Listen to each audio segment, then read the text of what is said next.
হ্যাঁ বলো, কি বলবা? শোনো, আজকে আমি চেম্বার থেকে তাড়াতাড়ি বের হবো, তারপর তোমার শপিং এ নিয়ে যাবো না। ঈদের তো আর বেশি দিন বাকি নাই, তোমার ঈদ শপিং করতে হবে না? এই আমার জামাইটা কত ভালো, আমিও মনে মনে ভাবছিলাম বুঝছো যে তোমারে বলবো আজকে বা কালকে শপিং এ যাবো। তুমি আমার মনের সব কথাই বুঝো। আচ্ছা আমি এখনই রেডি হইতেছি, তুমি বের হও তাইলে, ঠিক আছে? এই শোনো শোনো, আমার এই যে ড্রেসটা অনেক পছন্দ হয়েছে, কি বলো দাম জিজ্ঞেস করলাম। এক্সকিউজ মি ভাইয়া, ওই যে হলুদ কালারের ড্রেসটা কত? আপু, আপনি নিলে আপনার জন্য একদম 6,000 টাকা। কি? আমি এটা 600 টাকা দিব, দিবেন? আপু কি বলেন, আপনার জন্য 100 টাকা কম রাখবো, নিবেন? না নিব না। আসো তো, চলো যাই গিয়া।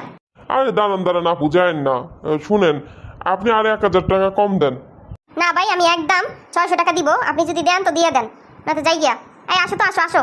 আরে না না না আপু, আসেন আসেন, এই যে নেন নেন নেন, আসেন নিয়ে যান নিয়ে যান। টুকটুকি করলা কি তুমি? এটা তুমি 6,000 টাকার ড্রেস 600 টাকা দিয়ে কিনলা? ভাই, শার্টটার প্রাইস কত? স্যার বেশি না, 2,000 টাকা। ভাই 200 টাকা দিব, দিবেন? হোয়াট? ভাই 200 টাকায় দিলে দেন। জাফর, দোকান থেকে বের হও, নয়তো লাত্তি খাবি। কোথা থেকে যে আসে এই ছাপড়িগুলো আর বুঝি না।